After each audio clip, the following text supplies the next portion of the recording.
Vous venez de démarrer la musculation et vous êtes en pointe dans votre parcours scolaire. Vous êtes donc plutôt jeune. Cette vidéo est faite pour vous. On va voir ensemble 10 points sur lesquels vous devez vous concentrer pour progresser au mieux.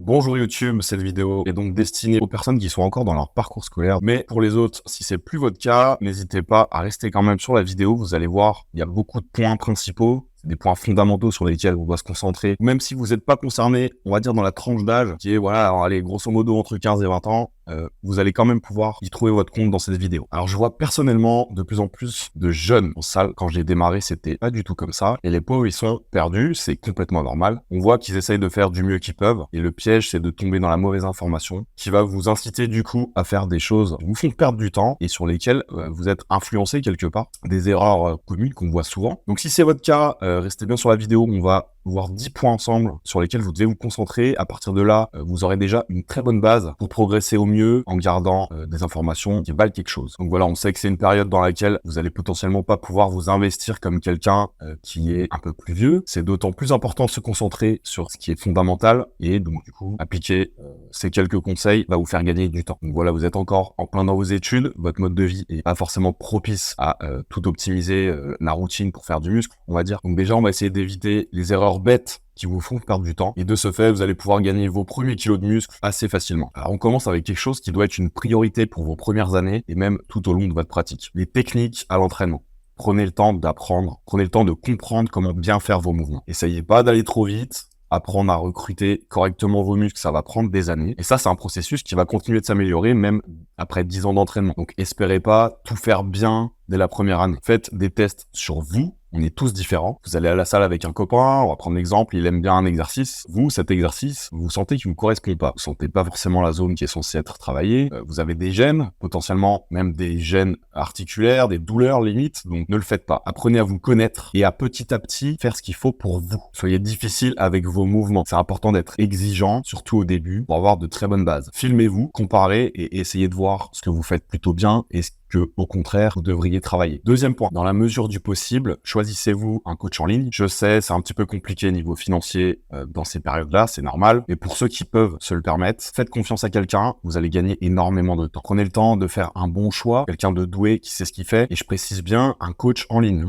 pas un coach en salle. Pourquoi? Parce que les coachs en salle ont généralement eu une formation qui leur permet d'accéder au diplôme d'État, qui donne ensuite la possibilité de faire du présentiel. Sauf que toutes ces formations, elles sont complètement dépassées. Et si c'est quelqu'un qui cherche pas à s'améliorer de lui-même, de faire ses recherches en plus de sa formation, c'est quelqu'un qui va pas être au niveau, tout simplement. Je me rends compte souvent aujourd'hui, les coachs en salle, c'est pas de leur faute, je tiens bien à le préciser. En tout cas pour ceux qui sont prêts à travailler, mais qui se contentent des formations qu'on leur a données, le niveau est très bas en fait. Je forme moi-même des coachs BPGEPS et je me rends bien compte que en général, il faut tout reprendre. Donc en faisant le bon choix vis-à-vis de votre coach dès le début, ça vous évitera de perdre du temps et vous aurez plus qu'à suivre ce qu'il vous dit. Attention par rapport à ça. J'aurais tendance à fortement vous déconseiller un coach qui est en premier lieu athlète et entre autres quelqu'un de plutôt populaire et qui a beaucoup de visibilité sur les réseaux. C'est très souvent mauvais signe et j'ai fait 2 fois moi-même cette erreur et j'ai du coup perdu du temps et de l'argent. Donc voilà, apprenez de mes erreurs et évitez-les. Concentrez-vous sur quelqu'un d'accessible en qui vous faites confiance et qui montre des résultats. Ça vous permettra de vous faire corriger vos mouvements entre autres et déjà comme je disais juste avant, vous saurez que vous êtes sur la bonne voie. Ensuite, pour ceux qui se passionnent rapidement, vous apprendrez également beaucoup avec lui en échangeant, en lui posant des questions, en s'intéressant, demandant son avis sur tel ou tel sujet, toujours en gardant un esprit critique également. Vous pourrez profiter de son expertise sans vous soucier si vous avez fait les bons choix, par exemple par rapport à l'entraînement. Et vous aurez du coup un encadrement pour vous investir pleinement en fonction du temps que vous avez à consacrer. Ensuite, très important pour moi, utilisez un logbook, au moins au début. Vous devez prendre en force. Vous débutez et vous êtes jeune, vous avez probablement la force d'un gamin et c'est complètement normal. Mais ça doit changer si vous voulez vraiment faire du muscle. Attention à ne pas tourner votre pratique vers un autre sport. Si votre objectif est de faire de la masse, commencez pas à planifier des one rep max et ce genre de conneries. Concentrez-vous sur ce qui marche pour notre sport, le bodybuilding. Restez dans une plage large de disons 6 à 15 reps sans vous prendre la tête, en gardant toujours comme pilier votre technique. On fait les mouvements correctement d'abord et on charge ensuite. Et ça, le logbook, il vous aidera à le faire. Si vous avez aucune idée de ce que c'est, beaucoup comment l'utiliser, j'ai fait une vidéo là-dessus. Point suivant, si vous planifiez votre entraînement seul, privilégiez la haute fréquence. Pas de séance pec only et une fois par semaine. Dirigez-vous vers ce qui est vraiment pertinent, surtout pour les débuts, en accord avec votre réceptivité à l'entraînement, parce que quand on démarre, on est très réceptif à l'entraînement, à savoir principalement le full body et le upper lower. Donc un format où on travaille tout le corps et l'autre où on divise la partie haut du corps et la partie bas du corps. C'est simple, vous allez à la salle, vous allez créer une demande à votre corps pour faire du tissu musculaire. Le but, c'est d'aller créer cette demande, récupérer et de recommencer le plus tôt possible. De cette façon, vous irez beaucoup plus vite que si vous aviez une prog très splittée, exemple pec biceps, dos triceps, ce genre de choses. Prenez l'exemple de vos pecs. Vous faites un split avec des pecs une fois par semaine. Ça fait en gros 5 séances par mois et 30 séances en 6 mois. Donc 30 stimulations, 30 demandes en termes d'hypertrophie environ tous les 6 mois. Maintenant, prenons à contrario un full body que vous allez faire un jour sur deux. Et à ça, il y a plein de possibilités. En un mois, vous allez avoir environ 16 stimulations et donc environ une centaine en 6 mois. D'après vous, entre quelqu'un de débutant sur un format très splitté et un autre débutant qui tourne en full body, qui va faire le plus de gains? La réponse est claire et nette. Après, attention à organiser un full body correctement pour reprendre cet exemple. C'est pareil pour un upper lower, ça demande de respecter quelques règles de base. Le volume d'entraînement, il est modéré, on fait pas 10 séries de pecs, 10 séries de dos et ainsi de suite. Commencez par 2 à 3 séries par groupe et ajustez en fonction de votre récupération. D'une manière générale, j'aurais tendance du coup à vous diriger vers ce genre de volume modéré. Pourquoi? Parce que quand on débute, on manque de précision et c'est normal. Donc vu qu'il y a pas mal de déchets à l'entraînement, on compense avec le volume tout simplement. Sinon normalement, sur ces formats d'entraînement, on se concentre sur un volume plutôt bas. Mais ce sera pour une autre vidéo, sinon ce sera trop long. Donc, pour récapituler sur ce point de la haute fréquence, visez 2 à 3 stimulations par groupe musculaire par semaine, vous aurez une bonne base pour travailler et peaufiner avec le temps. Attention, disclaimer rapide à ce propos, ne changez pas votre entraînement tous les 2 mois. C'est très important de se tenir longtemps sur sa planification pour progresser en charge sur le long terme. Plus vous gardez un exercice longtemps, plus vous irez loin dessus. Soyez attentif à votre récupération. Je sais, vous êtes jeune, pour la plupart d'entre vous, vous pourriez aller à la salle tous les jours avec un volume 4 fois trop élevé sans ressentir le contre-coup avant des mois. Mais clairement, si vous voulez avancer correctement, vous devez respecter ce point-là. Pour parler de volume d'entraînement, c'est simple. Vous êtes dans une période où votre corps, il est ultra réceptif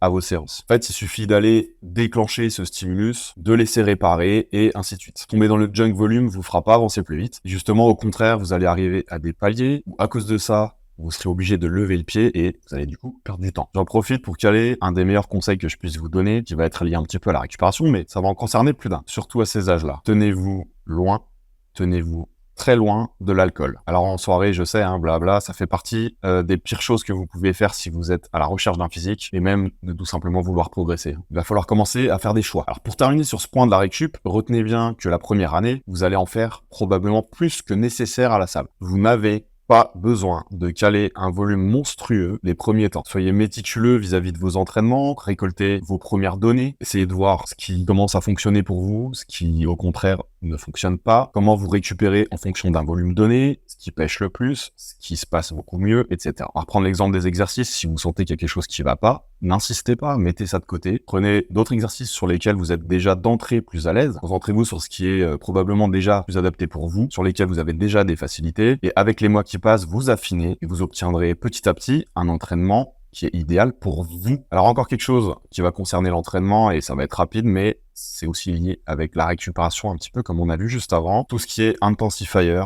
vous oubliez. Un intensifier, c'est quoi? C'est tout ce qui est drop set, dégressive en français, etc. Restez très basique, faites les choses simples, avec le plus d'efforts possible, la technique la plus propre possible, et vous commencez petit à petit à mettre de plus en plus d'intensité. Il faut bien comprendre que ces techniques d'entraînement, elles vous seront pas utiles, et que par contre, vous allez empiéter sur votre récup. En d'autres termes, ça vous apportera plus de négatifs que de positifs, donc restez sur la base et faites tout pour la maîtriser. Ensuite, très important, dormez et dormez bien. Alors oui, ça demande un petit peu de discipline, et pour la plupart, vous allez préférer un épisode en plus le soir de votre série plutôt que 40 minutes de sommeil. Si vous voulez vraiment avancer, c'est une erreur. Je sais que c'est quelque chose que vous aimez pas entendre, tout simplement parce que ça paraît trop simple. Vous préférez penser à des recettes magiques pour résoudre ce qui peut éventuellement vous freiner, alors que bien souvent, ce point du sommeil, il est pas maîtrisé. Et vous vous dites que ça peut pas être aussi simple. Moi, je vous le garantis, privilégier son sommeil, c'est certainement une des plus grosses recettes magiques pour ce sport. Donc voilà, à vous de faire ce qu'il faut et de savoir ce que vous voulez. Alors, point suivant, j'aimerais qu'on parle des influences qu'on peut avoir dans le milieu. Et pour vous qui êtes dans une période dans laquelle vous avez peut-être pas suffisamment de recul pour faire le tri, c'est compliqué. Aujourd'hui, avec tout le contenu muscu qu'on peut trouver, c'est relativement facile de se perdre parce que tout le monde se contredit et chacun a sa vision des choses. Sauf que ça, c'est parfaitement normal. Pourquoi? Parce que en musculation, tout fonctionne. Alors on s'entend, on parle pas non plus de singerie, et je dis ça aussi parce que je sais qu'à ces âges-là, TikTok, ça fait partie du quotidien, et que la quantité de bêtises qu'on peut voir dessus, c'est hallucinant. À prendre en compte aussi, là je vais peut-être pas me faire des amis, mais tout le contenu français muscu, j'aurais tendance à vous le déconseiller. Alors moi aussi, à mes débuts, je regardais ce que je pouvais sur YouTube, par exemple. J'avais peut-être pas forcément ce réflexe de voilà, checker autre chose que du contenu français, du coup. C'est le premier réflexe qu'on a, c'est normal. Sauf que ça va vous influencer à des degrés différents, hein, en fonction des personnes, mais pas forcément en bien. Alors si ça vous intéresse, je ferai moi-même une petite vidéo où je vais trier un peu le contenu français, comme ça éliminera au moins le pire. Dites-moi en commentaire si ça peut vous intéresser, si ça vaut le coup ce genre de vidéo, et j'envisagerai les choses. Parce que j'ai surtout pas envie de tomber dans le contenu drama non plus, donc voilà, c'est surtout pour aider. Et parce que ça me saoule qu'on vous raconte des bêtises et que du coup, vous soyez mal orienté. Alors avant-dernière chose que je voudrais aborder, l'aspect nutrition. Alors bien évidemment, si vous êtes dans une tranche d'âge, disons de 15 à 20 ans grosso modo, vous êtes probablement encore chez vos parents, et que donc vos repas sont plus ou moins les mêmes que ceux de la famille. Ici on oublie donc quelque chose de très important pour notre sport, mais pour vos débuts, si vous vous concentrez sur les points que j'ai énoncés juste avant et que vous vous impliquez un minimum pour les respecter, vous allez, quoi qu'il arrive, progresser, même sans optimiser cette partie alimentation. Je vais vous donner 2 règles très simples pour ceux qui veulent plus ou moins améliorer les choses dans la mesure du possible et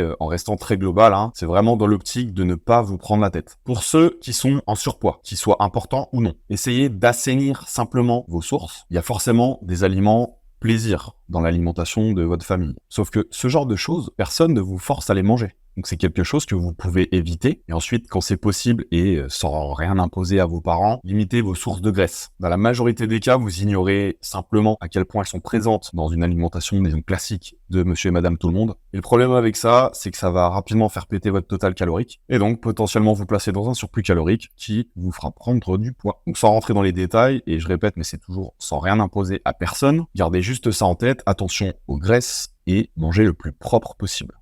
Pour ceux qui sont juste maigre. C'est la même chose pour les sources d'aliments. Quand c'est possible, évitez les conneries, hein. Par contre, vous devez manger suffisamment pour faire du muscle. Alors je dis ça parce que c'est souvent le cas, hein, vous mangez juste pas assez. Donc vous, le surplus calorique, il va être nécessaire. Alors attention, on parle pas de quelque chose de très calculé comme si vous aviez un coach, mais juste sans vous prendre la tête, hein, essayez simplement de petit à petit augmenter vos quantités dans l'assiette. Avec ces choses très basiques et comme je disais, en respectant au maximum tout le reste, vous irez déjà très loin. Alors pour finir cette vidéo, 10e et dernier point, soyez patient. Si petit à petit vous vous passionnez pour ce sport, vous êtes que au début. Les 3 premières années, c'est clairement l'échauffement, hein. Et d'ailleurs, vous prendrez de plus en plus de plaisir d'année en année. Soyez conscient que là, si ça vous plaît, vous êtes parti pour des années, hein. En tout cas, si c'est votre truc. Donc sur le chemin, si j'avais 2 petits conseils à vous donner, ce serait ne ruminez pas trop. Concentrez-vous sur la base, et apprenez le processus. On commence tous pour les résultats et on finit tous par aimer tout ce qu'il y a autour. Voilà, la vidéo est terminée. J'espère qu'elle vous aura plu. Si c'est le cas, on like, on s'abonne comme d'habitude. Si vous avez besoin de conseils plus spécifiques, disons pour votre personne, n'hésitez pas à m'envoyer un DM sur Insta par exemple, je vous aiderai au mieux. Et pour ceux qui sont à la recherche d'un coaching, éventuellement, vous avez tout ce qu'il faudra, description, pour que je m'occupe de vous. Sur ce, moi je vous dis à bientôt pour une prochaine vidéo.